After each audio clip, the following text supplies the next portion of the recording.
Hey guys, welcome back. Joe here again from ScaleFreak.com, coming to bring you another review slash install on Project JK. For this one here, it is another Knights Customs part.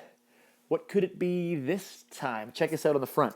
It is going to be the battery relocation kit, the little piece that you can't really see it in there. It's already installed, but don't worry. If you watch the video, you'll see everything about it. Again, another amazing part from Knights Customs. Guys, just watch the video. Check it out.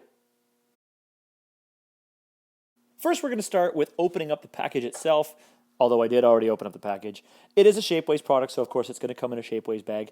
I've already shown you a whole bunch of those. You don't need to see it again.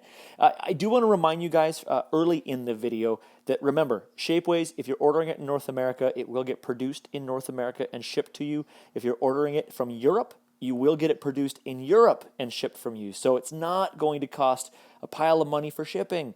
I saw that. I've mentioned it before, but I did see in a past video someone said, oh, it costs too much to get it in Europe. It does not really. Just order it from Europe and it will come from Europe, so you don't have the additional shipping and the additional taxes. And I'm in Canada, so I got to pay it all. But you don't have to, so save the money. But this one here, of course, is the battery relocation setup for the SCX10. So this one here is Project JK, and I'm going to throw this thing on there. Now, for time sensitivity, and because I'm sure you've all had your truck apart before, I pulled everything apart beforehand so you don't have to see me take all that crap out of here. And what I've done is I've actually set up the battery box in the back. Now, for those of you who haven't done that yet, this thing here, if you're running at least a stock suspension setup, when you compress the suspension, it will not make contact.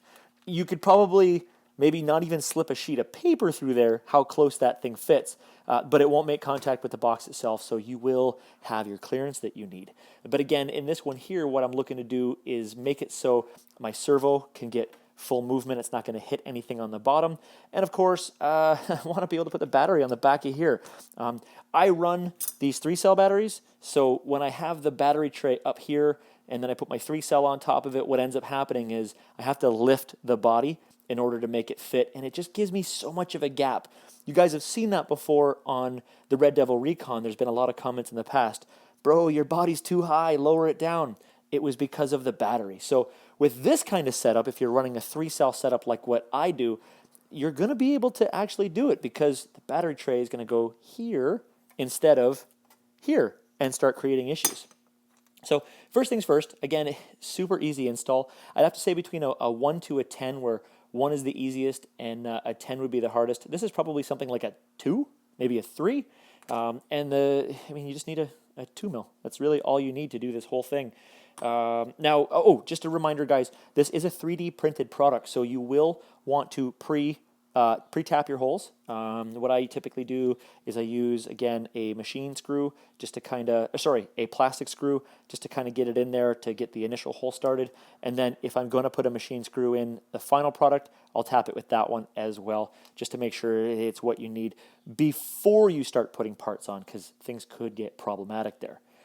Now, how does this thing mount in? Well, it's easy. Once you remove your radio box from the front, you've got a couple holes that are already set up in the frame that you're going to be able to use. You got the ones that are down here on the side of the chassis where the little leader hole that comes out of the bottom of the radio box sticks through.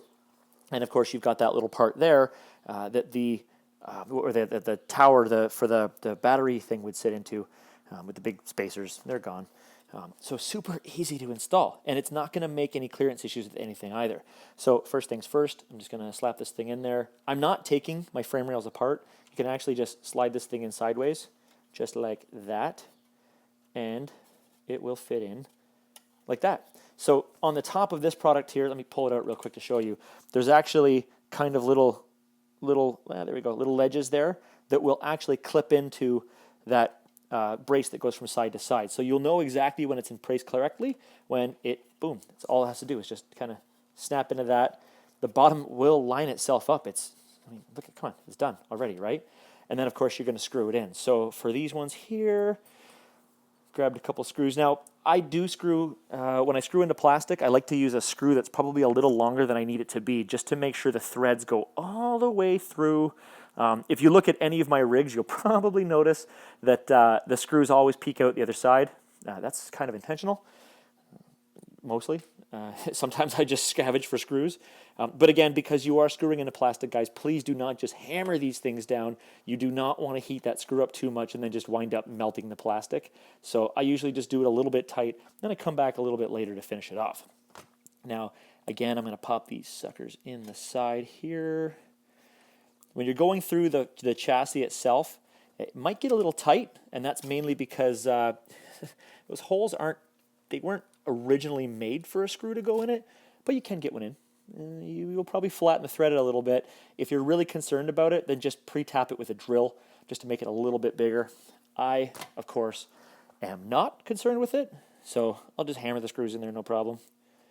Do whatever I got to do. It'll go. It's like if you can't fix it, duck it, except for I'm not using duct tape on this kit. So almost got that in there. Give it an extra little turn just to make sure that the part is absolutely in place, which it is now. That's awesome. So again, if you take a look here, I don't know if you can see it there, it does not make contact with that piece. It's been designed to clear the links, which is phenomenal. And if you want to, I actually might do this because I just noticed, oh my God, I can't believe I did that.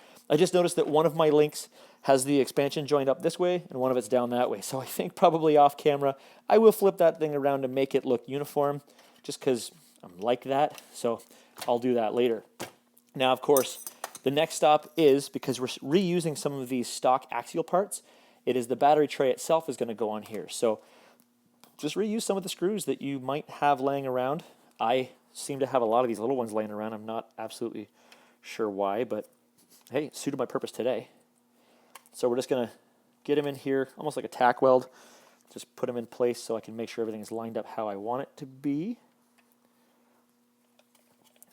Get in there.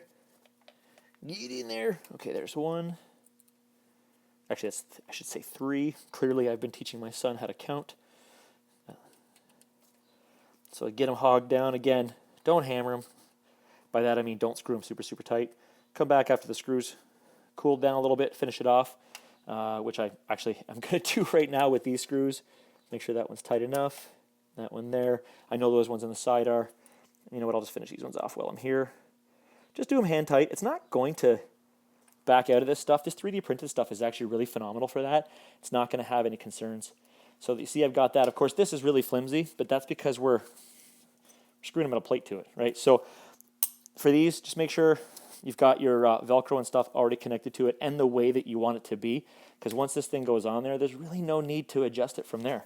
So again, I'll pop this sucker on there, screw it down, and then I'll do the other side as well. And again, you're just reusing some of the stuff that you already had.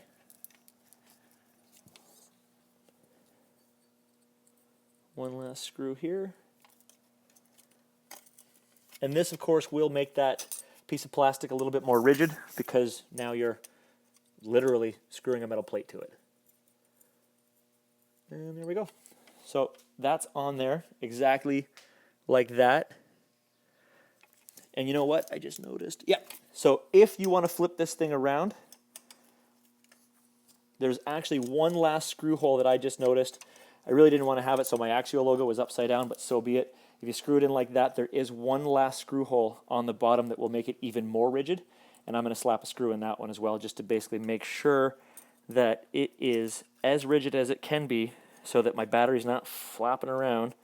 Nothing's flopping around while I'm on the rocks, because especially if this thing takes a nasty tumble, then you don't want to be having anything smashing around on the inside. You don't want your battery getting any more trauma than it actually needs to, because that would be bad news bears. So give me 1 second. I'm just going to find one more screw to get that section all set up there. I'll be right back.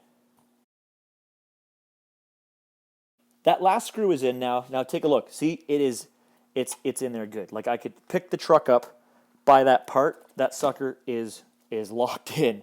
And now you'll see, you know, with this battery here mounted that way, it's not putting all of the weight on the front end. The closer you get it to the back, it starts to distribute some weight. Of course, the majority of the weight will still be on the front end, but it's not all of it. And of course, because we put some of the electronics in the back, it does give it a little bit more of a weight distribution. whatever, right? So you can see here, it leaves me a lot of open space up here. Maybe I want to put something in there. I don't know.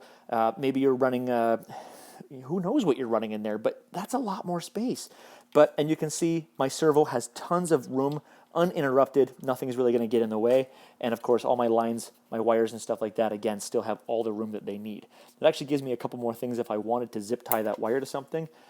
A little more protection, right? So, of course, got to put a battery in it, right? So slap that sucker in there. Again, I do like to use these 3 cells. Just lock that sucker down. Lock that sucker down. And then all I do is this. So, oh, turns out it's on. So then what I can do is just for this guy here, just find something to maybe just fasten that onto the side so it keeps everything nice and clean. Of course, with this kit, I do have the Night Customs fenders on the front and the rear, so it will keep any type of wires or anything like that protected from my wheels and protected from getting out. And ultimately, this thing will also get those really awesome Vanquish rock brawlers for the side, in which case this will all be kind of covered up as well. And you know what I'm thinking? That'd probably be a good spot for it right there. Really nice and easy to get to and protected, and check that out. Or, oh wait, you know what? No one ever uses these things enough. Check that out. There, problem solved. Ta-da! What a thinker. So I got that all set in there. And basically what that's going to do is it gives me, again, that little bit of distribution. You're not putting too much weight on the front. It is allowing a little bit of the transfer to the rear. And if you flip it over, it's not making contact with anything to do with this part. And of course, the rear is not making interference contact either. So it is another nice, cool setup. And hold on, let me just reach through. Excuse my reach, guys. If I throw this bad boy back on there, just give me 1 second. Some people have asked me as well, why don't have this body mounted yet? Guys, there's so many steps that have to happen before this body gets finally mounted. I am going to try to figure out some kind of stealth mount setup, but for now, I've just got it kind of set up and I've got the bumpers holding it in. And basically the hint, I'm not mounting it until I get those Vanquish parts. So if I put that on there, you see underneath, it's not making any contact with the shell. I've got tons of space. You can't really see it, but I can. Tons of space up in the front, tons of space in the back. There is nothing interfering with the kit itself. So, man, it's just a great, again, another great update from the Night Custom. Man, I'm digging this. I love this stuff.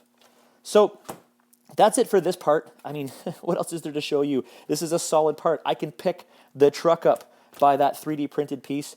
And let me just do a battery I can pick it up by. So that thing is so secure, I can even just use it by the battery. That way I'm not even using like the brace or anything. So what a good setup. Great job, James, on another great part for the SCX-10. So guys, that's it for this video. I want you to head over to the Night Customs Facebook page and the Night Customs Shapeways store. The links are just down below. Go check this stuff out for yourself. I'm going to tell you right now, you don't know the product, you don't know the quality until it's sitting in your hand. And this stuff definitely, it's well worth it. I love it. And you know what? If you've ever had an opportunity to talk to James, he's just a super cool guy. From what I understand, he will be at Axial Fest this year. He's actually Night Customs has become a sponsor for Axial Fest this year. So, boom! Thanks for helping out the community. Thanks for being awesome. I guess awesomer than you already were. But go check it out and post on the page. Say, hey, I saw your stuff on Scale Freak, and thanks for making cool stuff. But in the meantime, guys, please click on the like button. Of course, click on subscribe. Put a comment down below what you're using for your battery relocation or how you have your setup. I'd love to see it. I love pictures and stuff like that of other people's setups. And of course, please remember to share this throughout your community. It's always a big thing to get this thing shared out. I don't post it on a whole ton of places anymore. I let you guys do that. So thank you again very much. I see a lot of updates when people click the share button out of YouTube, and it actually sends me an update to say somebody has shared your video. So you guys are amazing. But that's it. Again, that's it for today. Thank you guys very much for watching, and have a great day.